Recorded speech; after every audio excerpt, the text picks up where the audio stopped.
सुप्रभात बच्चों। पिछले वीडियो में मैंने अयोध्या सिंह उपाध्याय हरिकृत पवन दूतिका के 8 पद्यांश पढ़ा दिए थे। आज मैं 9वां पद्यांश पढ़ाऊंगी, ध्यानपूर्वक सुनेंगे। जाते जाते पहुँच मथुरा धाम में उत्सुका हो, न्यारी शोभा वर नगर की देखना मुग्ध होना, तू होवेगी चकित लग के मेरु से मंदिरों को, आभा वाले कलश जिनके दूसरे अर्क से हैं। यहाँ उत्सुका माने अत्यधिक इच्छुक, न्यारी माने सुंदर, वर माने श्रेष्ठ, मेरु माने सुमेरु पर्वत, आभा माने प्रकाशित और अर्क माने सूर्य। प्रसंग इस प्रकार है। राधा पवन को मथुरा भेजने से पूर्व वहाँ के भव्य मंदिरों की शोभा का बखान कर रही है। जाते जाते पहुँच मथुरा धाम में उत्सुका हो, न्यारी शोभा वर नगर की देखना मुग्ध होना। कृष्ण के पास पवन को भेजने के क्रम में राधा कहती हैं कि मथुरा नगरी की शोभा अद्भुत है, वहाँ पहुँचकर तुम स्वयं ही उसकी सुंदरता को देखने के लिए ललायत हो जाओगी, किंतु ऐसे में तुम अपनी उत्सुकता को पर रोक मत लगाना। तू होवेगी चकत लग के मेरु से मंदिरों को, आभा वाले कलश जिनके दूर से अर्क से हैं। अपितु नगर की अनुपम शोभा को देखकर उस पर मुग्ध होना। तुम सूर्य के समान चमकती हुई कलशों से युक्त सुमेरु पर्वत जैसे ऊंचे ऊंचे भव्य मंदिरों को देख विस्मित रह जाओगी। पद्यांश नंबर 10 देखिए। देखे पूजा समय मथुरा मंदिरों मध्य जाना, नाना वाद्यों मधुर स्वर की मुग्धता को बढ़ाना, किवाल लेके रुचिर तरु के शब्दकारी फलों को धीरे धीरे मधुर रव से मुग्ध हो बजाना। यहाँ नाना माने अनेक, किवा माने अथवा, रुचिर माने मनोहर, अच्छा माने मनोहर या अच्छा, और तरु माने वृक्ष या पेड़, शब्दकारी माने आवाज करने वाला। इसमें भी राधा कह रही है ना, देखे पूजा समय मथुरा मंदिरों में मध्य जाना, नाना वाद्यों मधुर स्वर की मुग्धता को बढ़ाना। राधा पवन से कहती है कि जब मथुरा के मंदिरों में पूजा अर्चना की जा रही हो, उस समय तुम वहां जाकर वहां बज रहे वाद्यों की आवाज में आवाज मिलाकर उनकी मधुरता को बढ़ाना।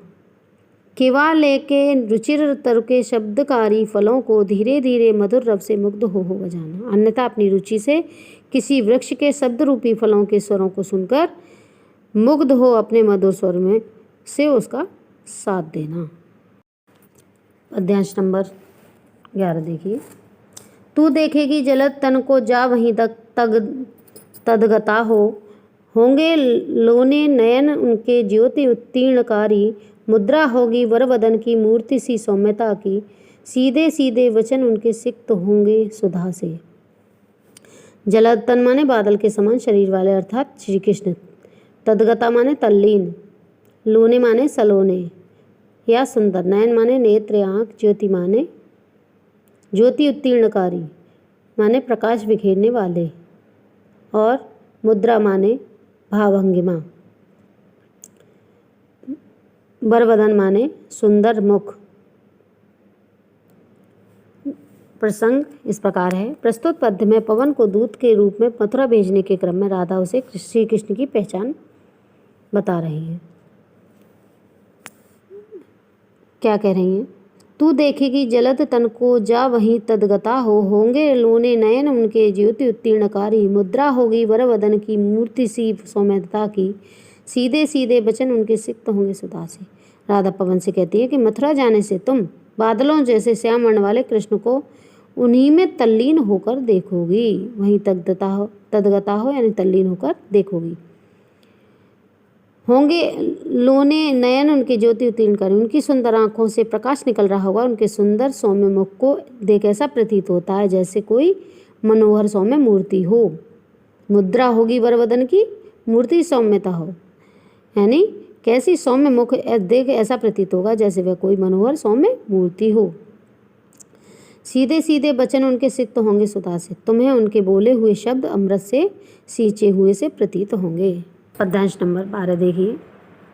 नीले फूले कमल दल सी गात की श्यामता है, पीला प्यारा वसन कटी में पहनते हैं फवीला, छूटी काली अलक मुख की कांति को है बढ़ाती, सदवस्त्रों में नवल तन की फूटती सी प्रभा है। यहाँ श्यामता माने सांवलापन, कटी माने कमर, फवीला माने सुंदर दिखने वाला, अलक माने केश या बाल, सदवस्त्र माने सुंदर कपड़े, नवल माने नया, प्रभा माने प्रकाश या दीप्ति। क्या कह रही हैं राधिका? राधिका कह रही हैं कि हे दूती, नीले फूले कमल दल की गात सी श्यामता है कि उनका शरीर नीले खिले हुए कमल के समूह के सदृश सांवला और मनोहर है। पीला प्यारा वसन कटी में पहनते हैं फबीला, वे कमर पर पीला पीताम्बर अर्थात पीला वस्त्र पहनते हैं जो अति शोभायमान लगता है। छोटी काली अलक मुख की कांति को है बढ़ाती, उनके बालों से लटकी एक लट उनके मुख की शोभा और बढ़ा देती है। सदवस्त्रों में नवल तन की फूटती सी प्रभा है। सुंदर वस्त्र धारण किए हुए कृष्ण के सौम्य शरीर से प्रकाश की किरणें भी निकलती रहती हैं। पद्यांश नंबर 13 देखिए। सांचे ढाला सकल बपु है दिव्य सौंदर्यशाली, सतपुष्पों सी सुरभि उसकी प्राण संपोषिका है। दोनों कंधे वृषभ वर्षे हैं बड़े ही सजीले, लंबी बाहें कलभ करसी शक्ति की पेटिका हैं। यहाँ सकल माने संपूर्ण, वपु माने शरीर, सुरभि माने सुगंध, संपोषिका माने पोषण करने वाली। वृषभ वर्षे सांड के समान श्रेष्ठ, कलभ करसी हाथी की सूंड जैसी, पेटिका माने पिटारी। प्रस्तुत पद्यांश में राधा द्वारा पवन को कृष्ण की शोभा बता रही हैं ताकि वह उन्हें आसानी से पहचान सके।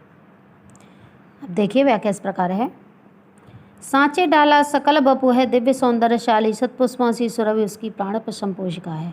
राधा पवन से कृष्ण की शोभा का गुणगान करती हुई कहती हैं कि उनका संपूर्ण शरीर सांचे में ढला हुआ अर्थात सुडोल है, जिसे देखकर अलौकिक सौंदर्य के दर्शन का आभास होता है। उनके शरीर से निकलने वाले सुगंधित पुष्पों के सदृश सुगंध प्राणों का पोषण करने वाली अर्थात मन को आह्लादित करने वाली है। दोनों कंधे वृषभ वर्षे हैं बड़े ही सजीले, उनके कंधों को देखने से ऐसा प्रतीत होता है जैसे कि वे उत्तम कोटि के सांड के कंधे हों। लंबी बाहें कलभ कर सी शक्ति की पेटिका हैं। राधा आगे कहती हैं कि कृष्ण की भुजाएं हाथी की सूंड के सदृश बल की पिटारी अर्थात अति शक्तिशाली हैं। अगला पद्यांश देखिए। राजाओं सा सिर पर लसा दिव्य आपीड़ होगा, शोभा होगी उभय श्रुति में स्वर्ण के कुंडलों की, नाना रत्ना कलित भुज में मंजू केयूर होंगे, मोती माला लसित उसका कंबुसा कंठ होगा।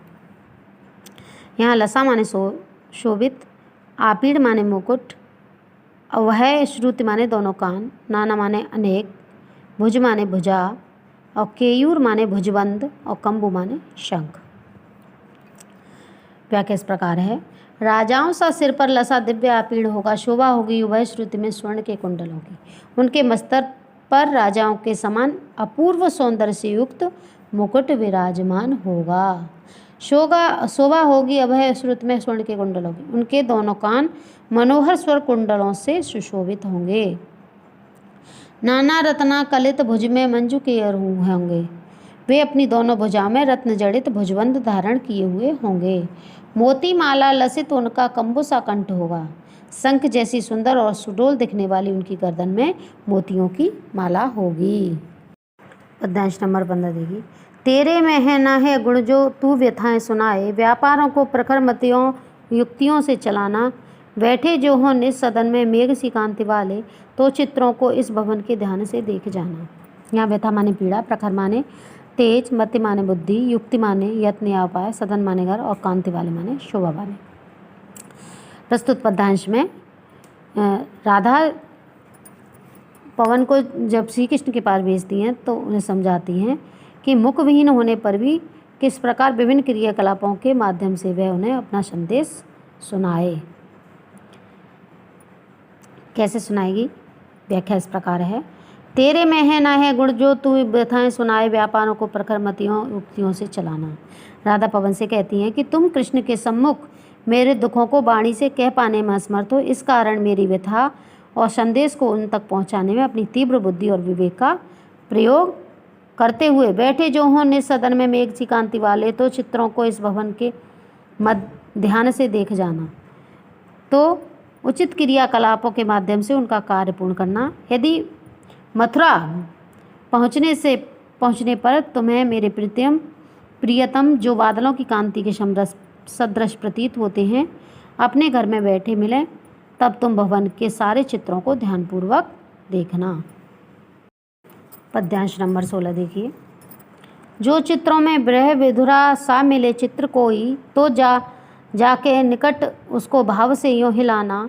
प्यारे हो के चकित जिसके चित्र की ओर देखें, आशा एवं सुरति उनको हो सके हमारी। यहाँ विरह विधुरा माने वियोग से दुखी और सुरति माने स्मृति। अब इसमें राधा आगे कहती हैं पवन से, क्या कह रही हैं? जो चित्रों में विरह विधुरा का मिले चित्र कोई, तो जाके निकट उसको भाव से यूं हिलाना। राधा आगे कहती हैं कि यदि उन चित्रों में वियोग से व्यथित किसी स्त्री का चित्र दिखे, तो उसके निकट पहुंचकर उसे इस भाव से हिलाना कि मेरे प्रिय विस्मय के साथ उसे देखने लगें। प्यारे होके चकित जिसके चित्र की ओर देखें, आशा है यूँ सुरति उनको हो सके हमारी। मुझे लगता है कि उनकी विरहिणी का चित्र देख उन्हें मेरी याद आने लगेगी, अर्थात उन्हें आभास होने लगेगा कि मैं भी विरह अग्नि में उसी प्रकार जल रही हूँ जिस प्रकार इस चित्र में यह स्त्री जल रही है। जो कोई भी इस सदन में चित्र उद्यान का हो प्राणी विपुल उसमें घूमते बावले से, तो जाके सन्निकट उसके ओं हिला के उसे भी देवात्मा को सुरत ब्रज के व्याकुलों की कराना। उद्यान माने बगीचा, विपुल माने बहुत से, बावला माने पागल और सन्निकट माने पास या नज़दीक, देवात्मा माने श्री कृष्ण, कुसुम माने फूल, कुमला माने प्रवाही। इस पद्यांश में राधा पवन से कहती है कि श्री कृष्ण के घर में ऐसा कोई चित्र हो जिसमें उद्यान में बेचैन से घूमते प्राणी दर्शाए गए हों, उन्हें हिला देना। व्याख्या इस प्रकार है।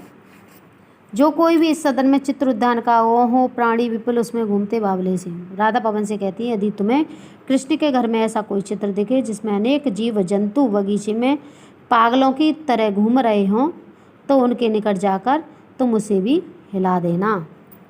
तो जैसे के सन्निकट उनको हिला उसे भी देवात्मा को सुरत ब्रज के व्याकुलों की कराना। इस तरह हिला देना यानी उनके निकट जाकर उस तरह हिला देना ताकि कृष्ण को उसे देख विरह में व्याकुल ब्रजवासियों की याद आ जाए।